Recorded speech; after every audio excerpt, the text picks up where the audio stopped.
כשאני כך לבדי אני חוזר לסמטאות ילדותי אל נעוריי שנעלמו עם השנים לחברים שלי ההם הישנים.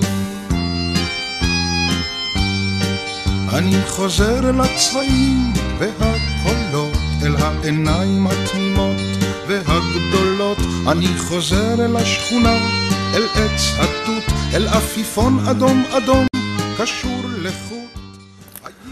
משפחתי היקרה, בניי, כלותיי, נכדיי, והנינים שלא אזכה כבר לראות. כפי שאתם רואים אותי היום, אני בן 87, עדיין פעיל, אבל לא תמיד הייתי כזה. כמוכם הנינים שטרם נולדו, גם אני נולדתי, גדלתי, עד שהגעתי הלום. רציתי לספר לכם את סיפור חיי, אז בואו ניקח אתכם לשם. נולדתי בן לאבא, זיכרונו לברכה, צדוק אברהם שלוש, שהיה בנו של יוסף אליהו ופרחה, ולאמא רוז שלוש, לבית אפלבום, שהייתה ביתם של בלה ומאיר אפלבום. כך שאני אשכנזי למחצה, ספרדי למחצה, אבל תמיד הרגשתי את עצמי ספרדי, זאת האמת. אבא ואמא הכירו בצעירותם ב-1922 בסלון ריקודים, ששם בילו הצעירים בערבים. אמא לא הגיעה לשם לבד, כי לא היה מקובל שבחורה צעירה הולכת למקום כזה לבדה, ללא ליווי, וכמובן שהיא הייתה מלווה על ידי אמא שלה. הריקודים נעשו על ידי זה שהגבר היה ניגש לבחורה שהחזיקה פנקס, היה רושם את עצמו בתור, ואז כשמגיע היה תורו, לוקח אותה לריקוד. ואז פתאום באחד הערבים ניגש אבא לאמא, ולקח את הפנקס ורשם את עצמו לכל התורים. ומאז נשארו ביחד ונישאו זה לזה בשנת 22. ואני נולדתי ב-1923.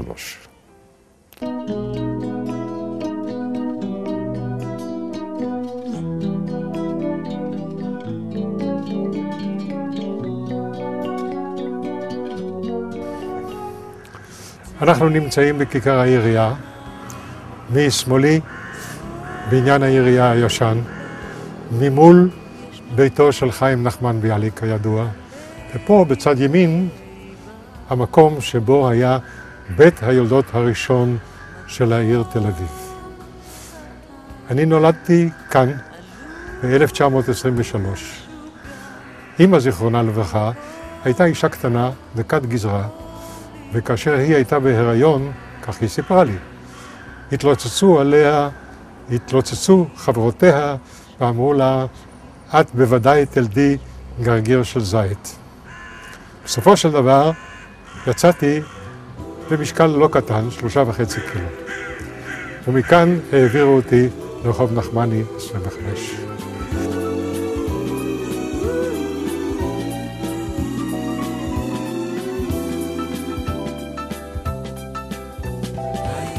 ובזיכרונות שלי אני זוכר דירה מאוד מהודרת, מאוד מרווחת, חדרים גדולים, ריצוף שהיה כולו, ריצוף של בלטות צבעוניות, תוצרת בית החרושת של האחים שלוש. הריהוט יובא על ידי ההורים מבלגיה. הייתה הרגשה של מצד אחד קרירות ונעימות בדירה הזאת, ומצד שני מרחב שיכולת לחיות בו, אבל בפנים הייתה שורה אווירה שאמא כמובן הייתה אחראית לה, של בית שמאוד מאוד חשוב לילדים הגדלים בו. ובין היתר, מכיוון שהיא גדלה בלוזאן ולמדה בלוזאן, היא שלטה בצרפתית. היא חשבה שחשוב שהילדים שלה ישלטו בשפה נוספת, מעבר לזו העברית שהם מתחנכים בה. ואז, לפני השינה, היא הייתה קוראת באוזנינו סיפורים מהקלאסיקה הצרפתית, ובצורה זו הנחילה לנו בהדרגה את השפה הצרפתית, כך שיכולנו לדבר ולהסתדר בה. כאשר סיימתי את לימודיי בגן, עברנו מהדירה הזאת להתגורר בדירה שכורה אחרת בבית קנדינוף, רחוב פינס, פינת רחוב רוקח. כאן במרכז אתם רואים את הדלת הצהובה. זה היה הדלת שלי ושל אחותי רותי, זיכרונה לברכה. שם התגוררנו, משמאלנו היה חדר אמבטיה, מעבר לזה היה חדר השינה של ההורים. בצד ההוא היה הסלון, חדר האוכל, המטבח וכך הלאה.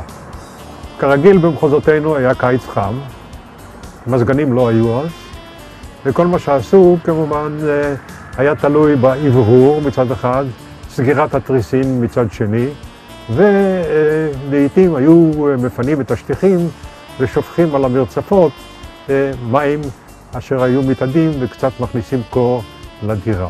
היה מגיע ערבי עם גמל וטעון בשקים מלאים אבטיחים. אבא היה קונה שק של אבטיחים, הרוכל היה מעלה אותו הביתה. את האבטיחים היינו בדרך כלל שומרים מתחת למיטות שהיו בדרך כלל מוגבהות על הרגליים, וכך כל הקיץ היינו מצוידים באבטיחים. החורף הייתה תקופה הרבה יותר קשה, כי בחורף לא ניתן היה להתחמם בתנור הנפט היחיד שהיה לנו, ואותו היו מטלטלים מחדר לחדר. אמא הייתה שופכת לתוך גיית אלומיניום, מה שקראו אז ספירט מפוגל, זורקת גפרור דולק. החדר כולו, הלהבה הייתה פורצת, החדר כולו היה מתחמם ל2-3 דקות. היינו מיד מתפשטים, לובשים את הפיג'מה וקופצים אל מתחת לשמחות הפוך. זה היה החורף. החוויה הגדולה, היו שתי חוויות גדולות כמובן. אחת בחיי היום-יום היה הטלפון של אז. זה היה טלפון ללא חוגה, אלא טלפון שהפרכסת הייתה תלויה על הפומית. היית מרים את הפרכסת, ואז היית שומע את כל הבחורה שמדברת אנגלית מהמרכזנית, שואלת את המספר שאתה מבקש להתקשר אליו, והיא הייתה מחברת. מספר הטלפון שלנו היה 365. הרדיו. זו הייתה בכלל חגיגה שלא תתואר. רדיו בבית שמנגן, אתה שומע מוזיקה, אתה שומע שידורים, זה היה דבר שפשוט לא נתפס. חגיגה גדולה. ערב בא, שקיעה בהר יוקדת, אני חולמת ורואות עיניי, הגיינה הקטנה יורדת, ובאש כלניות לוהט הגיא, את הפחים. פה שכן מי שהיה בעיניי אחי הבכור, אהרון שלוש, זיכרונו לברכה. הוא היה גדול ממני בשנתיים, אבל יחד העברנו חוויות מאוד מאוד גדולות. קודם כל, המשחקים של אותם הימים. אז כאן היה בוסטן יפה מאוד, והיו מדרגות שמן הבית הייתי יורד אל הגינה. היינו יושבים רוני ואני על אותן המדרגות ומשחקים בחמש אבנים. זה היה אחד המשחקים האהובים עלינו. אבל בין היתר גם עשינו דברים אחרים. אזור הממלכה שלנו היה למעלה, היה שם בוידן. ומה שאנחנו אהבנו לעשות זה לבנות עפיפונים, שאנחנו קראנו להם אז טיירות. וכך בנינו את הטיירה הראשונה שלנו, שקוטר שלה היה 60 סנטימטר, אני זוכר, והיא עפה יפה מאוד, הייתה צבעונית. אבל אז אנחנו נכנסנו לאיזושהי הרגשה שעלינו להשתפר. לעשות יותר ויותר ולהשיג הישגים גדולים יותר. ואכן הגענו לכך שגם בנינו טיירה של 1.20 מטר עם 2 קילומטר חוט והעפנו אותה בחוף של תל אביב. זו הייתה חוויה בלתי רגילה.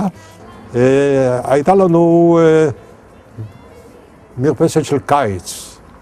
אנחנו היינו מסתופפים שם בקיץ, בלילות, ומציצים דרך החלונות של עדן הקיץ כדי לראות קטעי סרטים שאולי לא הרבה הבנו מהם, אבל זו הייתה חוויה בפני עצמה.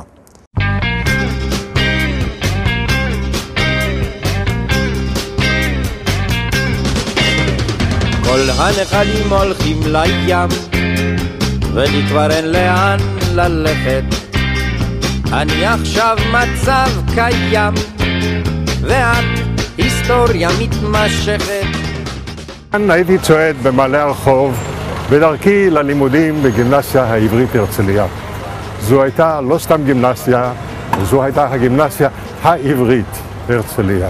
העברית, משום שאז הייתה קנאה לשפה העברית, משום שזה היה בית הספר הראשון שבו שפת ההוראה הייתה עברית. הייתי צועד בקיץ במכנסי חקי קצרים, סנדלים תלחים וחולצה, ובחורף לובש מכנסי 3/4 תפורים מבד צמר אנגלי, לפי מידה כמובן, כי אז לא היו בנמצא מכנסיים אחרים. הגימנסיה העברית הרצליה הייתה כמובן בניין מאוד מפואר, שאם מותר לי להזכיר, נבנה בשעתו על ידי סבי יוסף אליהו שלוש. הלימודים היו מאוד מגוונים, ואולי ראוי לציין 3 תחומים. האחד, שהיה למיוחד, זה קראנו לו שיעורי מלאכה, שאפשר היה לבחור.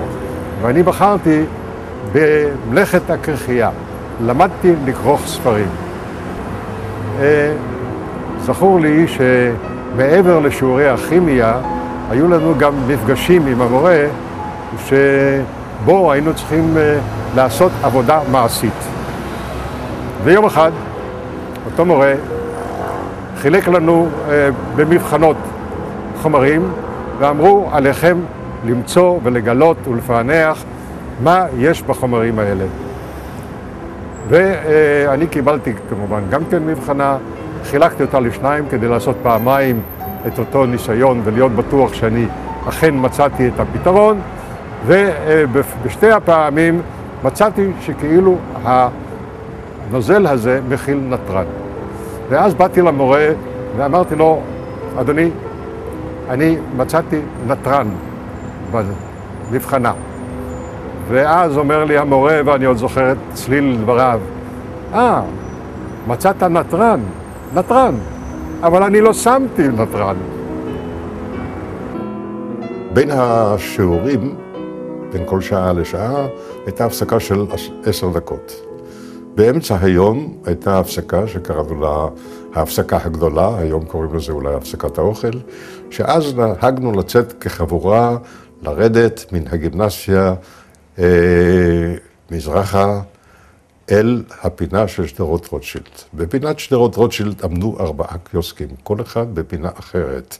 הוותיק שביניהם היה הקיוסק לגזוז של אורבננקו. באחד הימים כשירדנו אל הקיוסק, עמדנו כולנו כמובן, ואז המחיר היה מאוד יקר. ב0.5 גרוש היית קונה כוס גזוז, ומקבל עוד תלוש שיכולת לקנות כוס נוספת. ובאחד באותם הימים, כפי שאני מספר, כאשר עמדנו לקבל את כל אחד את הכוס שלו, קיבלתי אני כוס כשבתוכה צפה דבורה. אמרתי לו, רובה, כך קראנו לו, רובה, יש לי דבורה בכוס. ואז הוא אמר לי, שקט, הם כולם יבקשו ואין לי מספיק. אני קם בעברית בבוקר ושותה בעברית קפה, משלם בעברית ביוקר על כל דבר שאני קונה.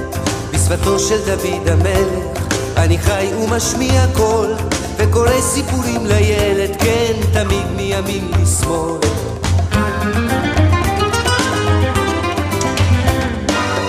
יש מילים בשפע, להגיד את הכל כמעט. יש בתקה ויש גם שקע, אכן מילה בעברית לטקט. מתרגש בעברית מפרח, ונושא בעברית תפילה. מתרגש בעברית... אנחנו נמצאים ברחוב אחד העם, 144. החלון הימני בקומה העליונה היה חדר השינה של ההורים. החלון שלאחריו היה חדר השינה של אחותי, זיכרונה לברכה, והחלון שלאחריו היה החלון של החדר שלי. מעבר למרפסת היו שני חדרים גדולים, הסלון וחדר האוכל. כאן חגגו לי את חגיגת הבר מצווה. זכור לי במיוחד עוגה שנאפתה על ידי בת דודה של אמא שלי, שקראו לה פאולה, שהיא הייתה ילידת וינה, התחנכה בהונגריה, למדה שם להיות קונדיטורית. היא אפתה עוגה, קראו לה מארי אנטואנט, שבמרכזה ניצבה בובה, בובת דיוקן מחרסינה של המלכה מארי אנטואנט, ובקצה האחר היה יתד שהיה תקוע בתוך העוגה עצמה. העוגה הייתה בצורה של עוגה תפוחה, גדולה, עגולה, שהיא הייתה למעשה הסמלה של אותה מארי אנטואנט. העוגה נבנתה כולה ממה שקוראים לשונות חתול, וצופות בקרם מיוחד, עם גרגירי שוקולד צבעוניים שנתנו לסמלה את כל פארה. זו הייתה החגיגה וזה היה האירוע. בקיץ היה עובר ברחוב אחד העם רוכל עם עגלה רתומה לסוס, עמוסה באבטיחים, והיה מכריז על מרכולתו בקול רם כדי שיבואו לקנותה. אבטיחים טובים, אבטיחים!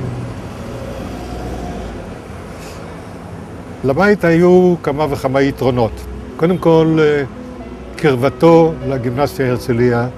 מפה אפשר היה ללכת ברגל, המרחק איננו גדול, עד לבניין הגימנסיה. היעד השני היה כמובן מגדל המים, שהוא לא רחוק מפה. זה היה מקום של המפקדה של הצופים הקשישים. זו הייתה אחת מתנועות הנוער של אז, והיינו בגדוד בר כוכבא, ואני הייתי בקבוצת עורב. כאן התקיימו למעשה הכנסים, ומכאן היינו יוצאים לפעילויות השונות של הצופים. היום אחות היא מלחמתנו, לכן רחוק אני מכאן. תחוגי נא את פגישתנו במטבחנו הקטן. ב-1939 הייתי בכיתה י"א בגימנסיה, ואז גויסתי להגנה. התהליך היה מאוד מרשים. זומנתי לגימנסיה יום אחד אחר הצהריים, והכל היה אפל, לא היו שם תלמידים, כל מה שהיה זה היה רק השוער. הוא הכניס אותי, העלה אותי לקומה העליונה, הכניס אותי לחדר אפלולי. בחדר האפלולי ישבו שני בחורים, אחד מולו תנ"ך, השני מולו אקדח. ואז ניצבתי דום והתבקשתי להישבע אמונים להגנה, כאשר ידי אחת אוחזת בתנ"ך והשנייה באקדח. זו הייתה הרגשה מאוד מיוחדת במינה. הרגשתי שאני פתאום נעשה אדם אחר, אני משתייך לאיזה חבורה אלמונית, יטילו עליי תפקידים שאינני מבין עוד את מהותם, אבל ידעתי שזו שליחות שחשוב לעשותה. האמין יום יבוא, טוב יהיה מבטיח לה, לחבק אותך אבוא, והכל עשיית לה. האמין יום יבוא, טוב יהיה מבטיח לה, לחבק. בשנת 40, כאשר סיימתי את לימודיי בגימנסיה בגיל 17, הייתה כבר ארץ ישראל נתונה במלחמה. הנמלים היו סגורים, היה מצור על הארץ, האיטלקים, מטוסים איטלקיים, הפציצו את תל אביב וגרמו לאבדות קשות, ובעקבות זה נדדה המשפחה לתל ליטווינסקי, כאשר אני נשאר לבדי בדירה של חדר אחד, ללא שירותים וללא מקלחת. ובאותו חדר ניהלתי את חיי. בימים הייתי לומד בבית ספר גורדון ומתכונן לבחינות של תעודת הבגרות של ממשלת פלסטינה, שהיא הייתה צריכה להיות התעודה שתאשר לי את הכניסה ללימוד המשפטים. אחת הפעולות של תנועת המרי הייתה לקיים שידורי מחתרת, שמהם הייתה המפקדה מדווחת לאוכלוסייה ומעודדת אותה לפעולה כזו או אחרת, ועושה את כל ששירות שידור יכול לעשות כדי לקיים את הלכידות של העם בתקופה הקשה שעברה על היישוב היהודי. אחד מהמקומות שבהם היו מי שמתוכם באו לשדר היה החדר שבו אני גרתי בגפי. תעופנה אל השחר, כל השכפים ישובו אל הים, כל הזמירים יתנו בשיר קולם, והעולים ינומו בקינה. זכורה לי פעם אחת מיוחדת במינה,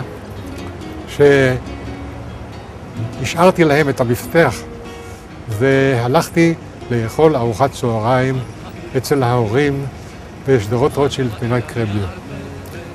ובעוד אנחנו יושבים, חיכינו בדריכות לשעה 1 שבה היו צריכים להתחיל השידורים. ואז ב1 נפתח השידור בהכרזה שזה שידור של תנועת המרי, וכולנו ישבנו בשקיקה להאזין לו. ואבא, זיכרונו לברכה, העיר לי באותו רגע, אתה יודע, זה מוזר, אבל השידור נשמע כל כך קרוב, כאילו שזה היה מעבר לפינה. הוא כמובן לא ידע שזה מהחדר שלי, אינני יודע מה הוא היה עושה אם הוא ידע. להביט אישה אוהבת, אוהבת כי הסבכים הוא אלם, כי באוני הדממות, כעיניים מול ההלך, הדרכים נעצמות. עומדות רגלינו בשערייך. כמובן שגרתי בירושלים בחדר סחור, ויום בהיר אחד, כחבר הגנה, נקראתי להתגייס למה שקראו אז פלוגה ו' של הפלמ"ח.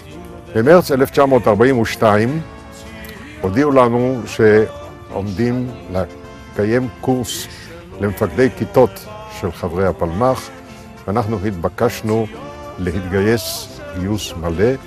במילים אחרות, לא נוכל להמשיך יותר בלימודים. כאשר סיפרתי זאת לאבא, הוא כמובן התנגד, אבל עמדתי בשלי וקמתי ונסעתי לקיבוץ עין השופט שבעמק יזרעאל, ששם התקיים קורס מפקדי הכיתות של הפלמ"ח.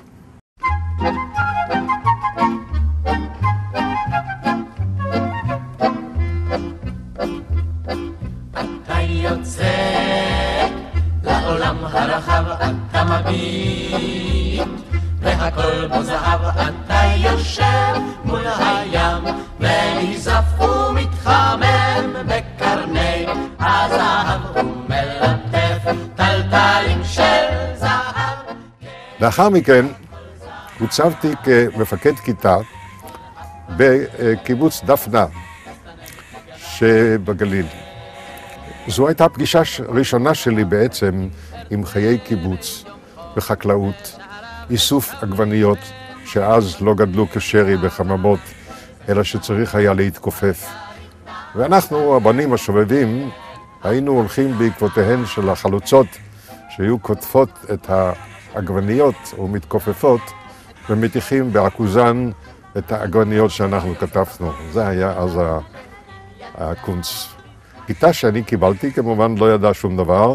היה צריך ללמד אותה את כל הלכות הצבא מאלף עד תף, ובין היתר כמובן את השימוש ברובה, ובתום תקופת ההכנה שלהם, או הלימודים שלהם, יצאנו למטווח. יצאנו לכרמים עם המטרות, שכידוע יש להם בול בצורה שחורה. הצבנו את המטרות, הבחורים התחילו לקלוע, ולאחר שסיימו את כל הקליעה, אמרו לי, המפקד, בוא נראה איך שאתה קולע. ואז נכנסתי ללחץ. כיוון שאני סובל מהסטיגמטיזם, במילים אחרות קשה לי להבחין בין הקווים השחורים לבין הקווים הלבנים, ולא יכולתי להבחין בדיוק את הנקודה שבה מתחיל הבול ומסתיים הגיליון הלבן. אז עלה בדעתי איזה רעיון לחפש איזה מטרה מאוד קשה, שאם אני לא אצליח בה, לא נורא, יסלחו לי על כך. אמרתי לבחורים, תציבו סיגריה דולקת על אחד הכלונסאות בכרם, ואני נסה לחתוך אותה בירייה. שכבתי מול כמה מטרים במרחק מהסיגריה, ואני זוכר שהתפללתי לאלוהים שיעזור לי לקלוע. ולחצתי על ההדק, ואיזה פלא, הכדור חצה את הסיגריה לשניים. מאז כמובן שרכשתי את כל הכבוד של הכיתה.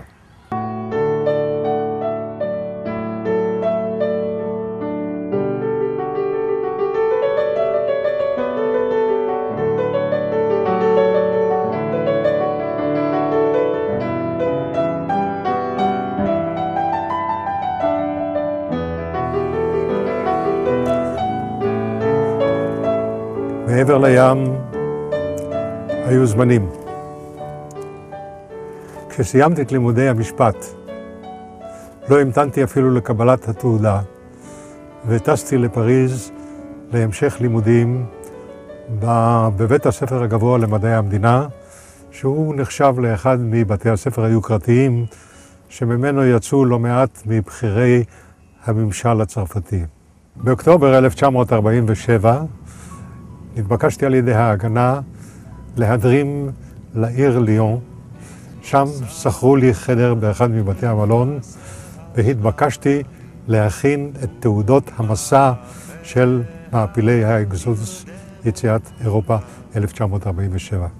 אותו לילה היו מולי בחדר תעודות מסע של כל מעפילי האקסודוס, כאשר לכל אחת מהן צמודה התמונה של המחזיק בה, ואני הצטרכתי להטביע על כל אחד מהמסמכים האלה את חותמה של ממשלת אורוגוואי, שהיא מאשרת אשרת כניסה למחזיק התעודה. כעבור זמן לא רב, זה היה ממש ערב הבחינות, נדרשתי על ידי מפקד ההגנה לרדת דרומה, כדי לקבל פיקוד על מחנה של פליטי שואה צעירים, שהיה צריך לאמן אותם אימון בסיסי לקראת המלחמה הצפויה. מניסיוני האישי לקחתי את הרובה, וכל מה שידעתי לומר ביידיש זה ירנם דוס, זה היה הרובה, דוס זה זה. אמרו לי, דוס איזה ביקס ביידיש. הוא נרמחת אזוי. וככה למעשה לימדנו את האנשים. היה גם מחנה מאוד גדול במרסיי עצמה. הצבא הצרפתי שאז למעשה אחד את ישראל וההגנה, העמיד לרשות ההגנה והפלמ"ח את אותו מחנה כדי שישמש לבקו"ם. כלומר שפליטי השואה יתנקזו כולם במחנה, ומשם ימוינו ויפונו למחנות השונים לאימונים. לא עבר זמן רב ואני מקבל טלפון ממפקד ההגנה באירופה, יהודה בן דוד היה שמו, והוא מזמין אותי לבוא באופן דחוף למרסיי. והוא אומר לי, אבי, יש לנו בעיות מאוד רציניות במחנה גרנד ארנס. אנחנו לא יכולים להסתדר עם המצב הקיים. אנחנו מוכרחים שתהיה לנו חוקת שיפוט, ושנוכל להעניש את העבריינים בצורה המתאימה. ואני מבקש ממך לשבת לכתוב את חוקת השיפוט. אמרתי לו, תראה, אני בסך הכל סטודנט, סיימתי עכשיו את לימודיי למשפטים, מה אני מבין בזה? מה אני יודע? ואמרתי לו, טוב, אם אין לי ברירה, אין לי ברירה. חזרתי חזרה למרסיי, שכרתי לחדר במלון חד לילי. האווירה הייתה מאוד מיוחדת, אווירת נמל כפי שאתם מכירים. וישבתי כל הלילה עם דף נייר ועיפרון וכתבתי את חוקת ההגנה של אירופה, שהומצא אחר כך כחוקה לכל אירופה. כאשר הוכרז על הקמת המדינה, התחלנו להתכונן כולנו, כל מפקדי המחנות, לצאת חזרה לארץ. ובמרץ 1948 הפלגתי באונייה טטי באורח רשמי מחוף מרסיי עם גדוד שלם של פליטי שואה ומפקד האונייה שאת שמו לא זוכר. להמשיך ללכת וצריך להמשיך לצעוד והדרך עוד מושכת. הזמן את השנים יניס וקצת בינה בלב מכניס, אבל ישנם דברים שהוא עוד לא גילה לי. האם נפרח להיות שושן?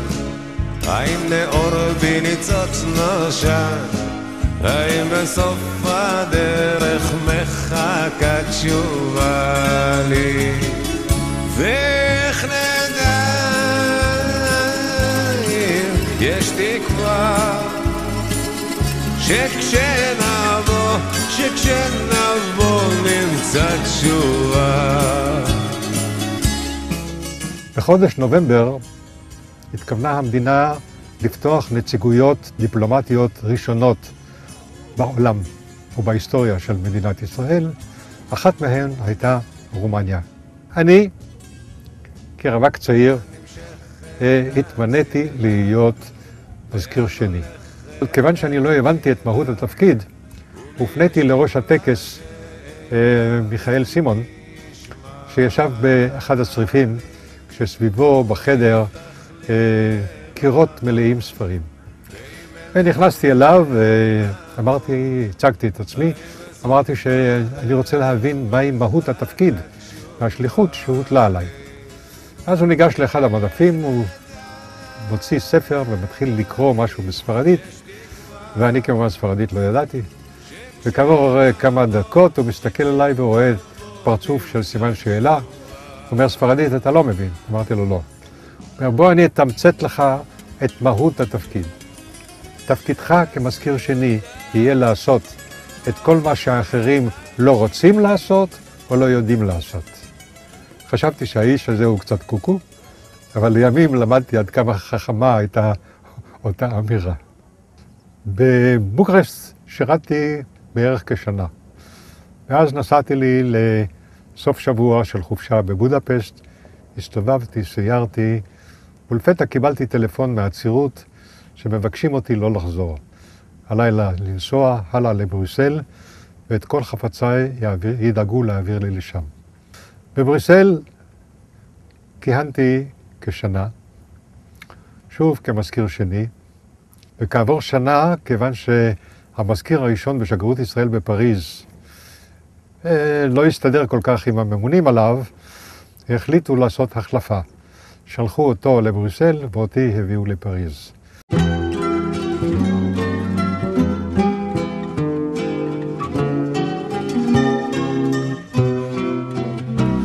בקיץ הזה תלבשי לבן, תחשבי מחשבות בהירות, אולי תקבלי מכתב אהבה, אולי נעשה בחירות.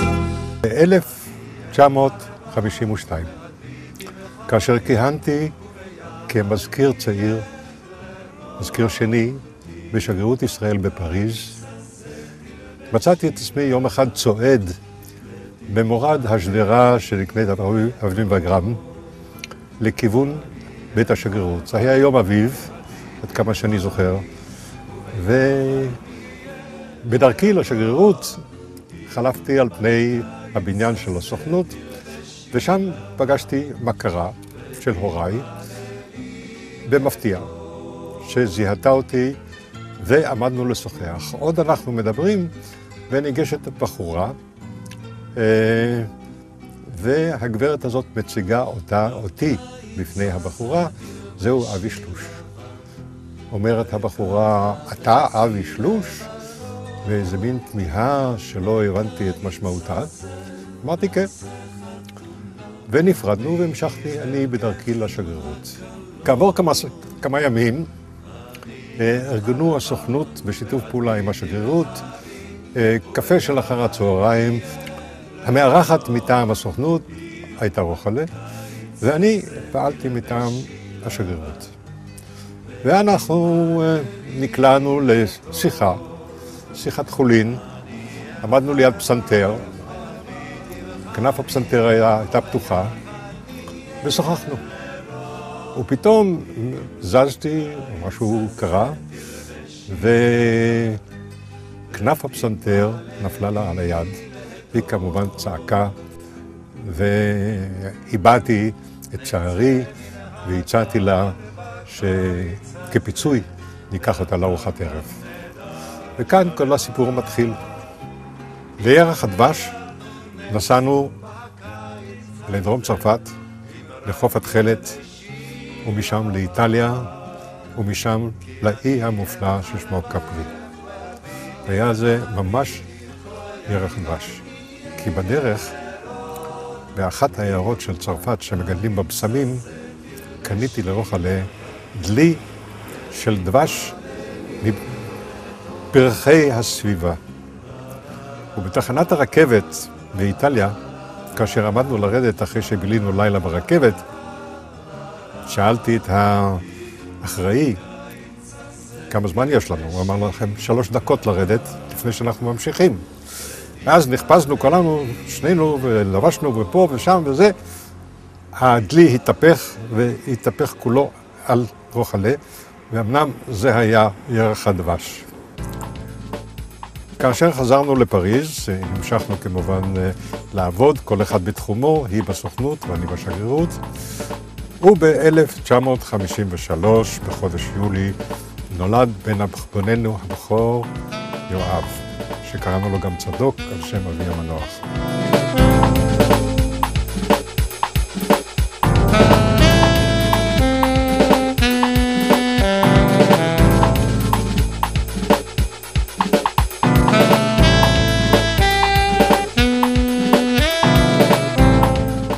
עכשיו שאני מתגורר בדיור מוגן של משען, וכל האחיות במרפאה דוברות רוסית, והמטפלות דוברות רוסית, הרוסית מחזירה אותי לימים שעברו.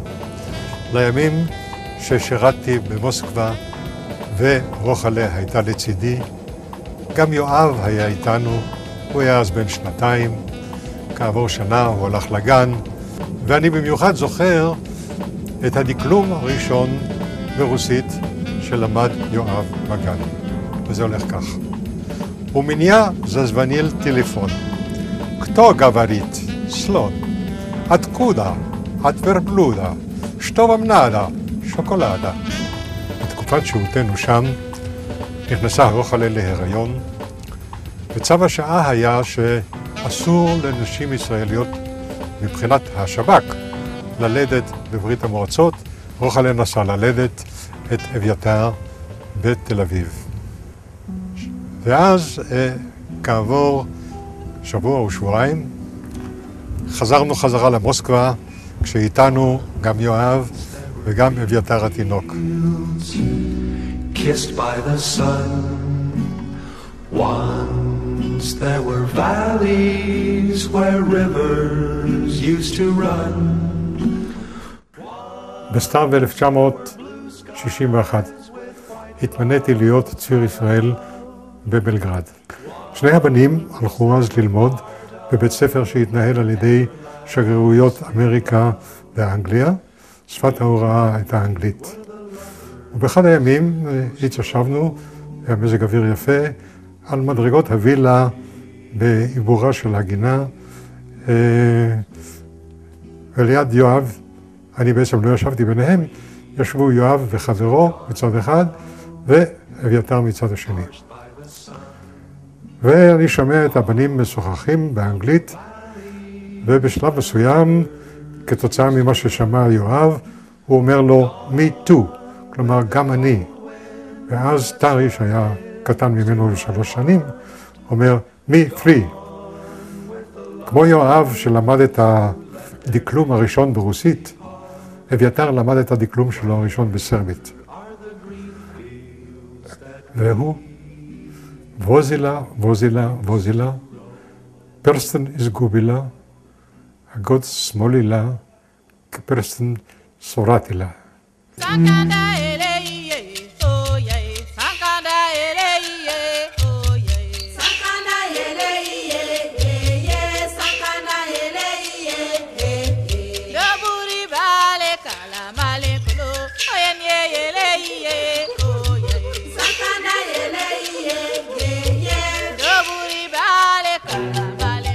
טסנו כל המשפחה, כלומר, רוחלה, 2 הבנים ואני, ללגוס. נחתנו בלגוס, שהיא בירת ניגריה, ואנחנו נוחתים ופותחים את דלת המטוס, שמש ולחות נוראים, וסביבנו אפלה.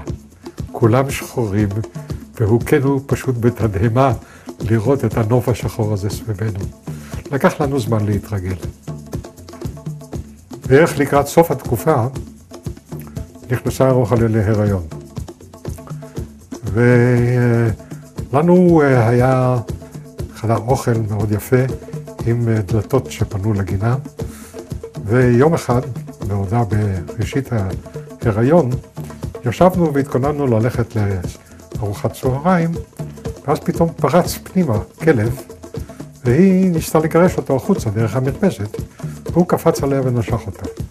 בבוא העת, זה סמוך מאוד לעזיבתי את המקום, טסה רוחלה עם הילדים הביתה, ואני בעקבותיה באתי לכאן, וכאן נולד שי שי. בננו השלישי.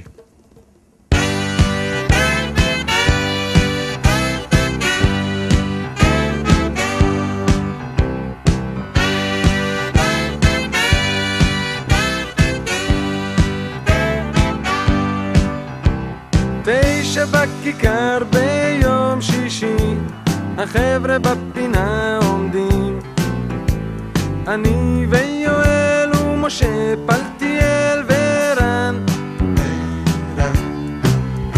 מסתכלים על הבנות ומרחלים, גמרנו את הלימודים. יואל מסמן שכדאי להתקדם לעברן, גיל 16, הכל כזה מין קצפת ודובדבנים. גיל 16, רומן ראשון מוביל לרומן שני, גבי מתוקה כמרמלד ודינה שערה בהיר. יואל אז שואל אם אפשר לדבר איתן. אחרי שעזבתי את משרד החוץ, עברנו להתגורר ברמת השרון, רוחלה ואני והילדים, והמתנו עד לגמר בניית הבית שהיה ביתנו הראשון בבעלותנו. את הבית אני זוכר כחוויה מיוחדת במינה, לא רק משום שזה היה הבית הראשון שבו התגוררתי בביתי אני, שלי, אלא משום ששם גדלו הילדים, שם עברנו את החוויות של הילדות שלהם, לטוב ולרע, וזה זיכרון שלא ימוש. אנחנו יושבים כאן בפינה חמודה ברמת השרון, גן הבנים. פה מאחוריי ניצב פסל שתרמה המשפחה לזכרה של אשתי המנוחה, רוחלה. שנספתה בתאונת דרכים פה, ברחוב למרחב ברמת השרון.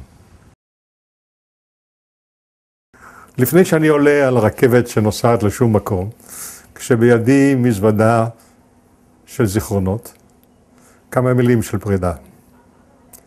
בניי היקרים, יואבי, טרי, שי שי, תודה לכם. תודה שלימדתם אותי להיות אבא, אבא אוהב, אבא דואג, אבא מלווה, אבא מדריך, ואבא גאה לראותכם כל אחד צועד בשבילו למטרתו הוא, כאשר בעיני ניצבת עדיין דמעה של עצב.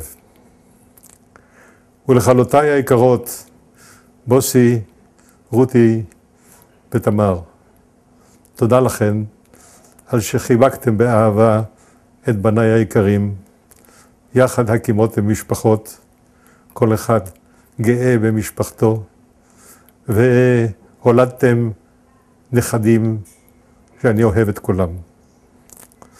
ולנכדיי היקרים, רוני, תומר, נוגה, ניצן, אסף, אייל, אלמה, טולי, נעמי, חיבוק אחד גדול. נתתם לי הרבה, מה יכול להיות אדם יותר מאשר סבא?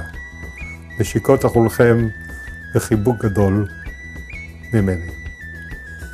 את ואני והרוח יצאנו לקר הפתוח לנשום את נשמת הדגן, לרקוד עם ריצוד מי הפלג, לפעוד עם הצאן על השלף, יצאנו לברוח מכאן. כתבתי לך קוץ וגם פרח, נשקת לטלה שבדרך, ותן בשבילנו נמלט. בכינו עם אצבע שלכת, צחקנו ושבנו ללכת, אני והרוח ואת. שלושתנו בזמר, חוצות יחפני, הרוח ואת ואני. שלושתנו בזמר, חוצות יחפני, הרוח ואת ואני. את ואני והרוח, לא שבנו עוד רגע לנוח, גמנו דרכים ושדות, לפתע הימה הגענו, אל מול הגלים אז קראנו, הרוח המשיך לבדו. שלושתנו בזמר, חוצות יחפני, הרוח ואת ואני.